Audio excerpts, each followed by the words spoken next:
Before we begin, please subscribe to our channel and press the bell icon to never miss our incredible true stories. The morning sun cast long shadows across the stone pathways of Windsor Castle as Marcus Thompson adjusted his ceremonial uniform. He had been a royal guard for 15 years, and in all that time he had seen countless tourists, dignitaries, and curious visitors pass through these historic gates. But nothing could have prepared him for what would happen on that ordinary Tuesday in June. Marcus stood at his post near the castle entrance, maintaining the stoic expression that had become second nature to him over the years. The summer season always brought massive crowds, and today was no exception. Hundreds of tourists shuffled through the security checkpoints, cameras ready, excited to catch a glimpse of royal history. Among them was a young woman named Sophie Chin, a schoolteacher from Australia, who had saved for 3 years to make this trip to England. Sophie had arrived at Windsor Castle, the heart full of excitement and a backpack stuffed with guidebooks. She had planned every moment of her European adventure down to the minute, and today was supposed to be the highlight. As she made her way through the crowd, she clutched her camera tightly, determined to capture every detail of the magnificent architecture surrounding her. Marcus noticed her immediately.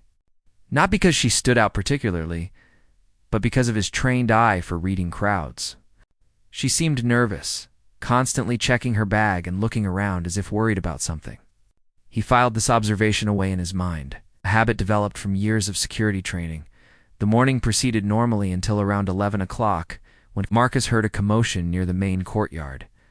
A street performer had begun an unauthorized show, and as often happened, a large crowd quickly gathered. People pushed forward, eager to see what was happening. Marcus felt a familiar tension rise in his chest. Large, uncontrolled crowds were always a security concern. Sophie found herself caught in the surge of people, moving toward the performance.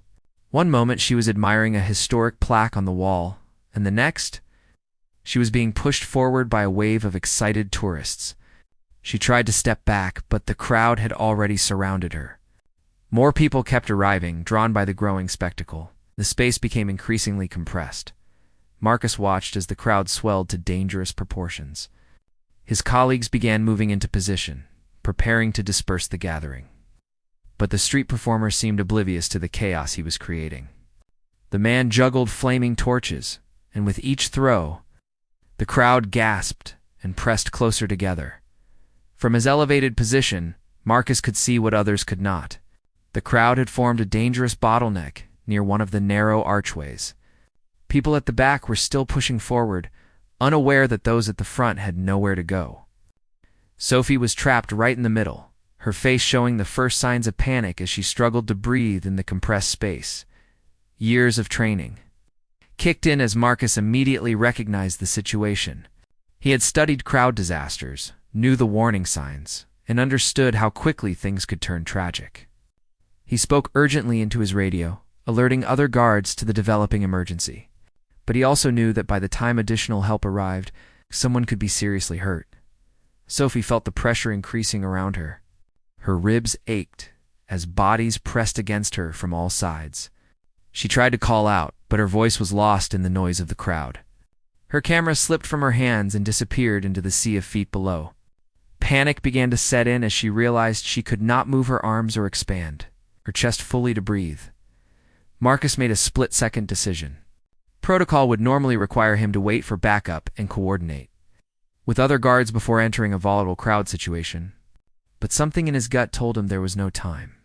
He could see Sophie's distressed face, could see her struggling, and he knew that every second counted. He stepped down from his post and began moving through the crowd with practiced efficiency. His uniform and authoritative presence caused people to part slightly, creating a narrow channel. He used his voice, firm but calm, instructing people to step back. Some listened, creating small pockets of space, but the crowd was still too dense and too focused on the performance to fully respond as Marcus pushed deeper into the crowd. He kept his eyes locked on Sophie. She had stopped struggling now, which worried him more than her earlier panic. He knew from his medical training that this could mean she was losing consciousness. The situation had become critical. Behind him, other guards had begun crowd control procedures, using loudspeakers to announce that everyone needed to move back. The street performer finally stopped his act, but the damage was done. The crowd was so tightly packed that even with people wanting to move, there was nowhere for them to go. Marcus finally reached Sophie just as her knees began to buckle. He caught her arm and immediately assessed her condition. Her breathing was shallow and rapid, her face pale. He knew he had to get her out immediately. But extracting someone from the middle of a compressed crowd was incredibly difficult and dangerous. Marcus kept one hand firmly on Sophie's arm, while using his other hand to create space around them. He positioned his body as a shield, using his broader frame to push back against the pressing crowd. His voice cut through the chaos with practiced authority as he commanded people to step aside. Most tourists, realizing the seriousness of the situation, tried their best to cooperate, but the sheer density of bodies made movement nearly impossible. Sophie felt someone grab her arm and looked up, to see the guard's face close to hers. Through her foggy panic, she heard him speak in a calm, reassuring tone that somehow cut through her fear. He told her to stay with him, to keep breathing, and that he would get her out safely. His confidence anchored her as the world seemed to spin around them, the pressure of the crowd intensified for a moment as more spectators at the outer edges pushed inward. Unaware of the emergency unfolding at the center, Marcus felt bodies pressing against his back and sides. He widened his stance, creating a small protective bubble around Sophie. His years of physical training allowed him to maintain this position even as the crowd surged.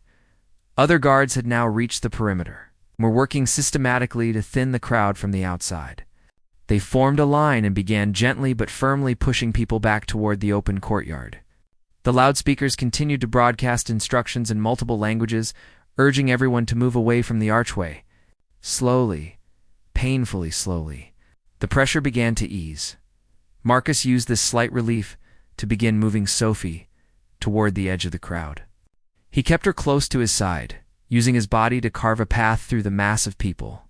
Several times they were pushed back by the shifting crowd, but Marcus adjusted his approach, looking for any gap or opening he could exploit.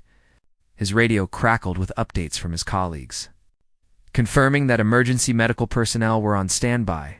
Sophie's breathing had become slightly easier now that Marcus had created some space around her, but she was still weak and disoriented.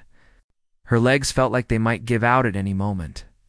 Marcus noticed her struggling and adjusted his grip, essentially supporting much of her weight as they moved. He spoke to her constantly, keeping her focused and conscious, asking her simple questions about where she was from and what had brought her to Windsor. Through her haze, Sophie managed to answer him. She told him about her school in Sydney, about her students who had helped her practice British history facts before her trip, about how excited she had been to visit this place. Marcus kept her talking, knowing that keeping her engaged would help prevent her from slipping into shock. His training had taught him that the psychological aspect of rescue was just as important as the physical. They were halfway to the edge of the crowd when Marcus heard shouting behind them. He turned to see another tourist had fallen, creating a new crisis point in the crowd. His fellow guards immediately moved to address the situation, but it caused a ripple effect through the compressed mass of people. Bodies shifted unpredictably, and Marcus had to quickly adjust his position to keep Sophie from being knocked over. The incident served as a stark reminder of how dangerous the situation remained. Marcus intensified his efforts, now using more forceful commands to clear a path. His voice took on an edge of urgency that made even the most distracted tourists snap to attention and move aside. The crowd, sensing the gravity of the situation, began to cooperate more fully. Finally, after what felt like hours but was actually only minutes, Marcus broke through to the outer edge of the crowd. He immediately guided Sophie to a clear area near the castle wall, away from the chaos. Other guards rushed over to assist, and someone brought a folding chair for Sophie to sit on. Marcus knelt beside her, checking her vital signs while reassuring her that she was safe now. Sophie's hands trembled as she tried to thank him, but her voice came out as barely a whisper. Marcus told her to save her strength and focus on breathing deeply. A medical team arrived within moments, carrying oxygen and emergency equipment. Marcus briefed them quickly on Sophie's condition and what had happened. then stepped back to let them work. As the medical team attended to Sophie, Marcus turned his attention back to the crowd situation. His colleagues had successfully dispersed most of the gathering, and the dangerous compression had been resolved. The unauthorized street performer had been escorted away, and security personnel were establishing barriers to prevent such gatherings from forming again. But Marcus's heart still raced. He replayed the incident in his mind, analyzing what had happened and how close they had come to a real tragedy. In his years of service, he had dealt with many security situations, but this one had been particularly frightening because of how quickly it had escalated from a simple street performance to a life-threatening emergency. Sophie gradually recovered. Under the care of the medical team, the oxygen helped clear her head and color began returning to her face. She kept looking over at Marcus, who stood nearby completing an incident report. She could not believe that this guard, who she had not even noticed before the chaos began, had risked his own safety to pull her from that terrifying crush of bodies. One of the medical personnel asked Sophie if she wanted to go to the hospital for a more thorough examination. She declined, insisting she felt much better and did not want her trip to be ruined by a hospital visit. The paramedic was not entirely convinced but respected her decision, giving her detailed instructions about warning signs to watch for. As the medical team packed up their equipment, Marcus finally had a moment to breathe. He had been operating on pure adrenaline and training. But now that the immediate danger had passed, he felt the weight of what had just happened. His supervisor approached him, placing a hand on his shoulder and commending him for his quick thinking and decisive action. Marcus nodded his thanks, but kept glancing over at Sophie. Wanting to make sure she was truly okay, Sophie stood up slowly, testing her legs. They felt weak but functional. She gathered her belongings, realizing with sadness that her camera was likely trampled and lost somewhere in the courtyard. That camera had documented the first week of her trip, filled with irreplaceable photos of her journey. But as she thought about what could have happened in that crowd, she realized how trivial the loss of a camera truly was. Marcus approached her once the medical team had cleared her to go. He introduced himself properly now. Sophie was struck by how different he seemed from the stoic figure she had glimpsed at his post earlier. His eyes were kind, and despite the formal uniform, there was genuine warmth in his expression. He asked her how she was feeling and whether she had anyone traveling with her who should be contacted. Sophie explained that she was traveling alone, a detail that made Marcus frown slightly with concern. He suggested that perhaps she should take the rest of the day easy, maybe return to her hotel to rest. But Sophie shook her head with surprising determination. She had come all this way to see Windsor Castle, and despite what had just happened, she was not ready to give up on her plans. Marcus admired her spirit, but insisted that, at the very least, she should take some time to fully recover before continuing her tour. A compromise was reached.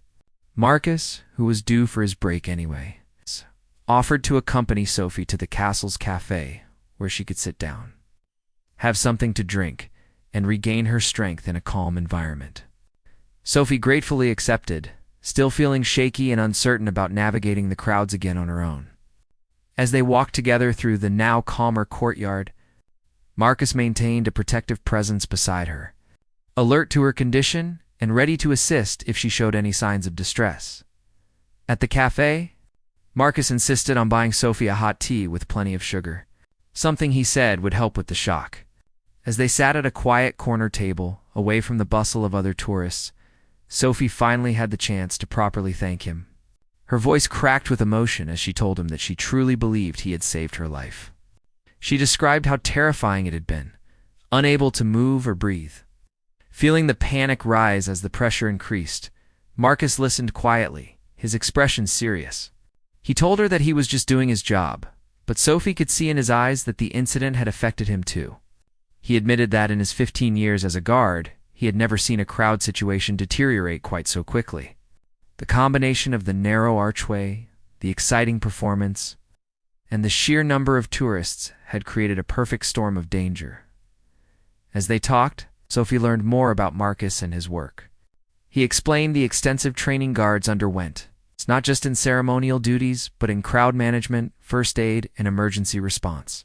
He spoke about the responsibility he felt every day, Knowing that thousands of visitors passed through the castle grounds and that their safety ultimately rested in the hands of people like him and his colleagues, Sophie shared her own story, talking about her life in Australia, her students, and how much this trip meant to her.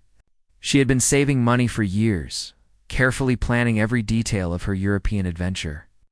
Windsor Castle was supposed to be one of the highlights, a place she had read about and dreamed of visiting since childhood. The irony that her visit had nearly ended in disaster was not lost on either of them. Marcus asked about her lost camera. Sophie's face fell as she recounted all the photos that had been on it. Pictures of her arrival in London, her first glimpse of Big Ben, the changing of the guard at Buckingham Palace, and so many other precious moments from her journey. Marcus felt genuinely sorry for her loss. He made a decision then that surprised even himself. He pulled out his phone and offered to give Sophie a personal tour of some areas of the castle grounds. Taking photos for her with his own device that he could then send to her email, Sophie was overwhelmed by this generous offer. She protested that he had already done so much and surely had other duties to attend to. But Marcus checked his watch and his schedule, confirming that he had the time and, more importantly, the desire to help restore some joy to her day. His supervisor, whom he quickly consulted via radio, approved the arrangement, recognizing both the goodwill gesture and the fact that Marcus deserved recognition for his heroic actions. The personal tour that followed was unlike anything Sophie could have imagined. Marcus, no longer bound by the formal restrictions of his post, became an enthusiastic and knowledgeable guide. He showed her hidden corners of the castle grounds that most tourists never saw, shared fascinating historical anecdotes that brought the ancient stones to life, and patiently posed for selfies with her at various picturesque locations as they walked. Other tourists occasionally recognized Marcus from the earlier incident.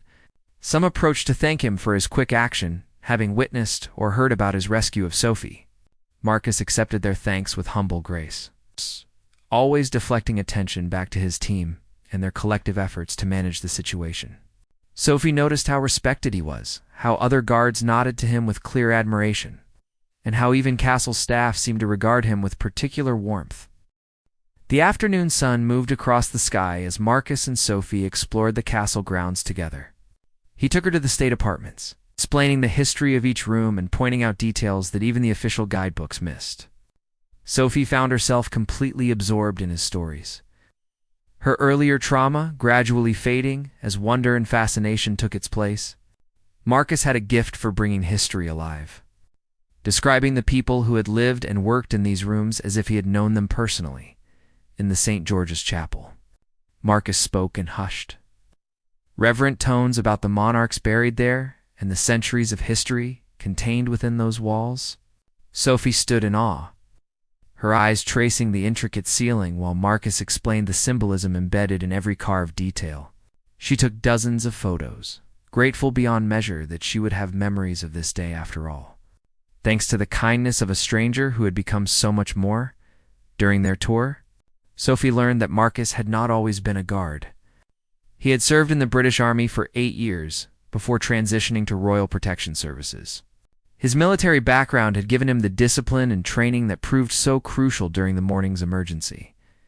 He spoke modestly about his service, but Sophie could tell from the way he carried himself and the respect others showed him that he had distinguished himself in both careers. Marcus learned more about Sophie too.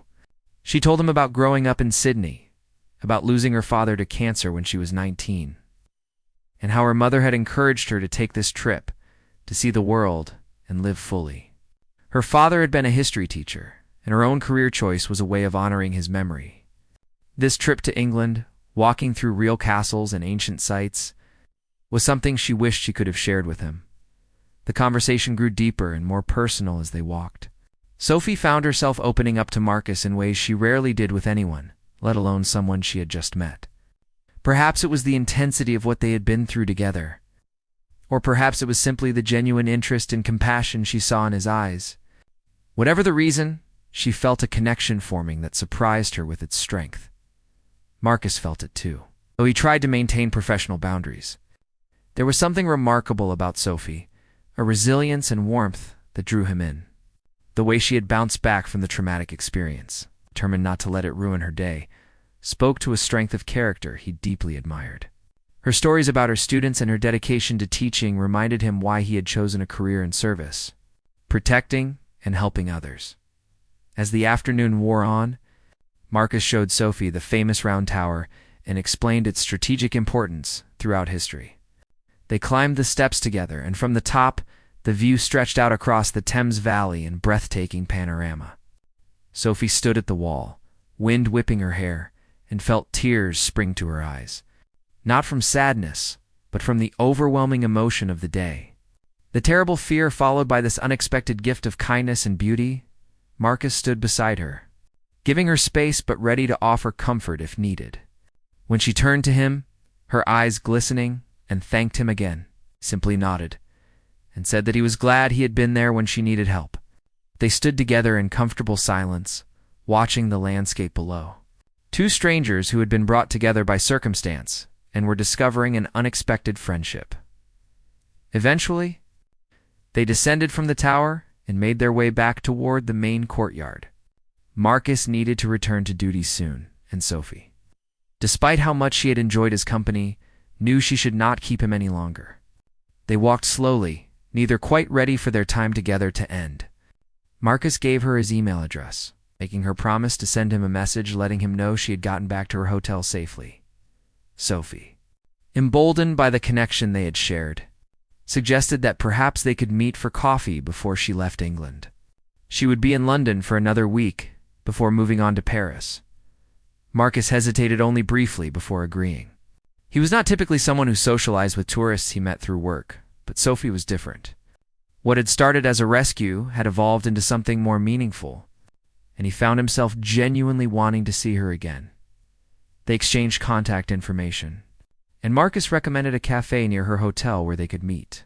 He also gave her some advice about staying safe in large crowds for the rest of her trip, suggestions born from his professional experience and his new personal concern for her well-being. Sophie promised to be more careful and aware of her surroundings. As they reached the area where they needed to part ways, an awkward moment arose. A handshake seemed too formal after everything they had shared, but anything more might be inappropriate given how they had met. Sophie solved the dilemma by stepping forward and giving Marcus a brief, grateful hug, whispering one more thank you in his ear. Marcus returned the embrace warmly, and stepped back with a smile that reached his eyes. Sophie watched as Marcus returned to his duties, his posture straightening and his expression becoming more formal as he approached his fellow guards. She saw him speak briefly with his supervisor, who glanced her way and nodded approvingly. Then Marcus took up a position near the entrance, once again becoming the stoic, watchful guardian she had first seen that morning. She left the castle grounds with her heart full of conflicting emotions. The fear from the crowd incident still lurked at the edges of her consciousness, but it was overshadowed by gratitude, wonder, and a flutter of something else she was not quite ready to name. As she walked back to her hotel through the streets of Windsor, she kept pulling out her phone to look at the photos Marcus had taken, each one a reminder not just of the beautiful places she had seen, but of the remarkable person who had shown them to her. That evening, Sophie sat in her hotel room, reviewing the photos from the day. Each image brought back memories not just of the locations, but of Marcus's commentary and stories. She found herself replaying their conversations, the way his serious expression would soften when he smiled, the genuine concern in his voice when he asked how she was feeling. She composed a long email to him, thanking him again and sharing her thoughts about the incredible tour he had given her. Marcus received her email late that night after his shift ended. He read it several times, smiling at her descriptions of the photos and her enthusiasm for the history he had shared. He wrote back, pleased to hear she was feeling better and looking forward to their planned coffee meeting. As he typed, he found himself being more open and personal than he usually was in written communication. Telling her about his evening and asking about her plans for the next few days. Over the following days, they exchanged several more emails. Sophie told him about her visits to other London attractions, and Marcus offered insider tips and suggestions for places she might enjoy. Their messages grew longer and more frequent, touching on topics far beyond tourism. They discussed books, music, their families, their dreams and disappointments, A friendship was forming through these digital exchanges, deepening the connection that had begun in person. When the day of their coffee meeting arrived, Sophie found herself unexpectedly nervous. She changed outfits 3 times before settling on something casual but nice. Then felt silly for caring so much about coffee with a friend. But she knew it was more than just coffee, more than just friendship, even if neither of them had acknowledged it directly. She arrived at the cafe early and sat by the window, watching for Marcus to approach. Marcus was equally nervous, though he would not have admitted it to anyone. He had taken extra care with his appearance, choosing civilian clothes that struck the right balance between casual and respectful. As he walked to the cafe, he found himself questioning what he was doing. He barely knew Sophie. They lived on opposite sides of the world, and any kind of relationship between them seemed impractical at best. Yet he could not deny how much he had thought about her since that day at Windsor. When Sophie saw him approaching through the cafe window, her face lit up with genuine delight. Marcus saw her smile and felt his own anxiety ease. They greeted each other warmly, and the initial awkwardness dissolved almost immediately as they fell into easy conversation. Over coffee and pastries, they talked for hours, losing track of time as they shared stories and discoveries about each other. Sophie told Marcus more about her father, how his love of history had shaped her own interests and career choices. She spoke about the loneliness of his final months and how her mother had struggled afterward, eventually finding strength and encouraging Sophie to live fully and embrace opportunities. This trip was partly about honoring her father's memory, proving to herself and her mother that she could be brave and independent. Marcus shared his own story of loss. His younger brother had died in a training accident during military service, a tragedy that had nearly broken their family. His decision to leave active military duty and join the Royal Guard had been influenced by his desire to serve without the same level of risk. To give his parents peace of mind after what they had endured, he rarely spoke about his brother, but with Sophie, the words came naturally. The depth of their conversation surprised them both. They touched on subjects rarely discussed, even with close friends, finding in each other a willing and understanding listener. Hours passed like minutes, and the cafe staff began preparing to close before they realized how late it had gotten. Reluctantly, they left the cafe and began walking through the London streets. Neither ready to say goodbye, the evening was mild, and the city lights created a romantic atmosphere as they strolled without any particular destination.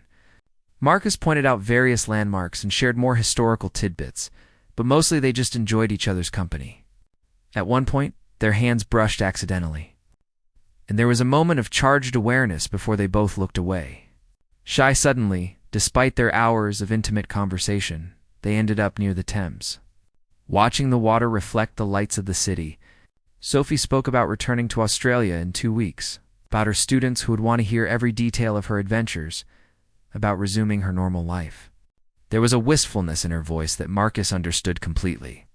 He felt it too, this sense of something precious that had an expiration date stamped on it from the beginning. Marcus surprised himself by suggesting that they make the most of the time Sophie had left in London. He offered to show her more of the city on his days off, to introduce her to places tourists rarely found. Sophie accepted enthusiastically, and they made plans for several more meetings before her departure. As they parted that night with a lingering hug, both recognized that they were walking into something complicated. But neither could resist. The next week and a half passed in a blur of shared experiences. On Marcus's days off, he met Sophie at various locations around London. They visited museums and art galleries, walked through hidden parks and historic neighborhoods, ate at small restaurants Marcus had discovered during his years in the city. Each outing deepened their connection. The reality of Sophie's approaching departure loomed larger with every passing day. Sophie found herself torn between joy and sadness. Every moment with Marcus was wonderful, but the knowledge that it would soon end cast a shadow over everything. She had not expected to meet someone like him on this trip. Romance had not been part of her plans, and yet here she was, falling for a British Royal Guard who made her laugh and think, and feel more alive than she had in years. Marcus struggled with similar emotions. His life was structured and predictable, centered around duty and responsibility. Sophie represented spontaneity and possibility, a chance at something beyond his carefully ordered existence. He found himself imagining scenarios where they could make a relationship work despite the distance, then dismissing them as unrealistic fantasies. Yet he could not bring himself to pull back or protect his heart from the inevitable pain of her leaving. On Sophie's last full day in London, Marcus took her to a small park overlooking the city that few tourists knew about. They sat on a bench as the sun began to set, painting the sky in shades of orange and pink. The beauty of the moment was bittersweet, both of them aware that this was their final evening together. Neither spoke for a long time, content to simply sit side by side and watch the changing light. Finally, Sophie broke the silence. She told Marcus how much these past 2 weeks had meant to her, how he had transformed what could have been a traumatic memory into something beautiful. She admitted that she had developed feelings for him that went beyond friendship, feelings she had not anticipated and was not sure what to do with. Her voice trembled slightly as she spoke, its vulnerability written across her face. Marcus took her hand, his thumb gently brushing across her knuckles. He confessed that he felt the same way, that she had become incredibly important to him in a remarkably short time. But he also acknowledged the reality of their situation. They lived on opposite sides of the world, had established lives and careers. The logistics of a long-distance relationship seemed overwhelming. He did not want to make promises he could not keep or create false hope that would only lead to greater pain. Sophie appreciated his honesty, even as it broke her heart a little. She understood everything he said and agreed with the practical concerns he raised. Yet some part of her wanted him to fight for them, to suggest they could find a way to make it work despite the obstacles. The fact that he did not, while realistic, felt like a door closing on possibilities that had barely had a chance to open. They talked late into the evening, trying to find solutions to an impossible problem. Could Sophie extend her trip? Her commitments at school made that unfeasible. Could Marcus visit Australia? His work schedule and limited vacation time created significant barriers. Could one of them relocate? Both had responsibilities and ties that made such a drastic change seem unrealistic. Every potential solution crumbled under the weight of practical considerations. As night fell, they reluctantly left their park bench and began walking back toward Sophie's hotel. The streets that had seemed so magical during their previous walks now felt heavy with impending loss. They walked slowly, hands intertwined, trying to stretch out these final moments together. Outside her hotel, they faced each other, both struggling to find adequate words for goodbye. Marcus cupped Sophie's face in his hands and kissed her forehead tenderly. He told her that meeting her had been one of the most unexpected and wonderful things to ever happen to him. He promised that he would never forget her or the brief but intense connection they had shared. Sophie held onto him tightly, memorizing the feeling of his arms around her, the scent of his cologne, the steady beating of his heart. They agreed to stay in touch, to email and perhaps video chat when their schedules aligned. Both knew that long-distance communication might only prolong the pain, but neither was ready to commit to a clean break. They needed to leave the door open, even if just a crack, even if it ultimately led nowhere. With one final kiss, sweet and tinged with sorrow, they parted ways. Sophie flew to Paris the next morning as planned, then continued on to Rome and Barcelona. She sent Marcus's messages from each city, sharing photos and experiences, trying to maintain the connection they had built. Marcus responded when he could, but as weeks passed, the messages became less frequent on both sides.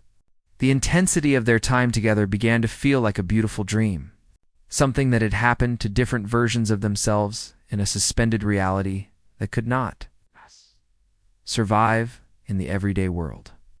3 months after returning to Australia, Sophie threw herself back into teaching with renewed energy and passion. She shared stories from her trip with her students, bringing history alive with details from her adventures. When she spoke about Windsor Castle, she kept Marcus's role in her story vague, describing only a helpful guard who had assisted during an emergency. The personal connection, the feelings, the might-have-beens remained private.